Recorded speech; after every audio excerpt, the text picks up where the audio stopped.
Við skulum þá læra að máta með tveimur biskupum. Það er eitthvað sem er ekki alveg eins erfitt eins og margir halda. Biskuparnir vinna ótrúlega vel saman á svona opnum borði og fyrir framan okkur erum við með stöðu sem ég stilt upp þar sem að allir mennirnir eru á upphafsreitunum eins og langt í burtu frá hverjum öðrum og mögulegt er. Og það fyrsta sem hvítur þarf að gera hér er auðvitað að virkja menninu sinna. Hvítur getur verið á því að virkja kónginn sinn, koma honum út á borðið. Kóngurinn verður að taka þátt í mátliðinni. En hér getur hvítur til dæmis byrjað á því að virkja biskupana sína með því að leika biskup H3 og eftir kóngur E7 biskup F4. Og hér sjáum við strax hvað biskupandi vinna vel saman. Þeir hafa loka kónginn af strax. Vinningsaðferðin byggir á því að reka svarta kónginn út á jaðarborðsins og festa hann þar. Það er besta leiðin til þess að máta hann. Og þar sem að kóngurinn er fastur inni núna, þarf hvítur ekki gera neitt annað en að koma hvíta kóngnum nær. Og eftir kóngur F2 og kóngur E7 og kóngur E3 og kóngur F7 og kóngur E4 svo sjáum við að svartur getur ekkert annað gert en að bíða rólegur.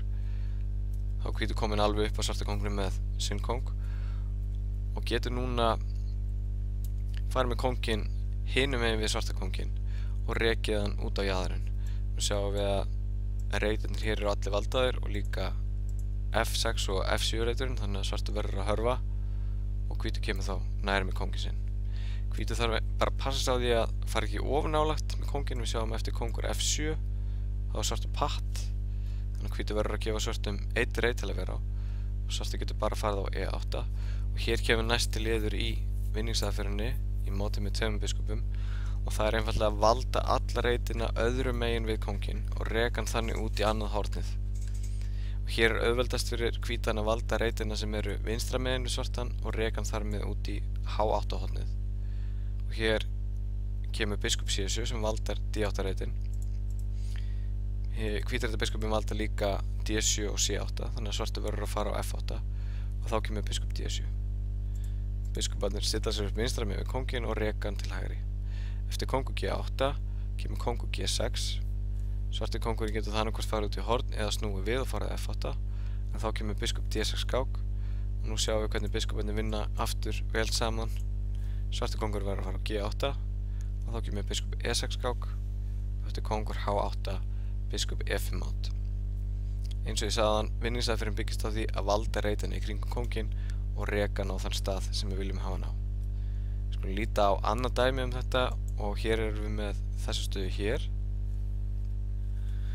Og hér myndi ég halda að best væri fyrir hvítan að byrja á því að valda reitina sem eru við hliðina á kóngnum og reka hann þar með í burtu. Biskup D4 valdar þessa reiti og svartur verður þá að hörfa með kóngur D6. Eins og ég sagði hann, hvítur vill reka kónginn út á jaðarborðsins og verður þess að koma mönnunum sínum nær og valda reitina í kringum svarta kónginn.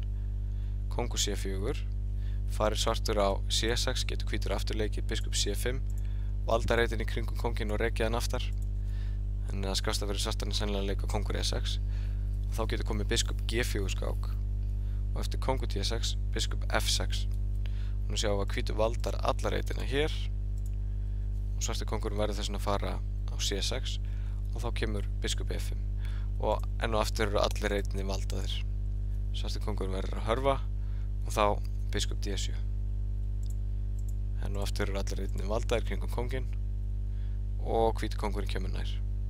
Þannig að hvítur er búinn að valda þessa reiti hér fyrir framan kónginn og líka hægra megin við hann og kóngurinn er þess að fastur hérna við A8 hornið. Eftir kóngur A7 kemur biskup C8 sem valdar reitin sem að kóngurinn var á, B7 reitin.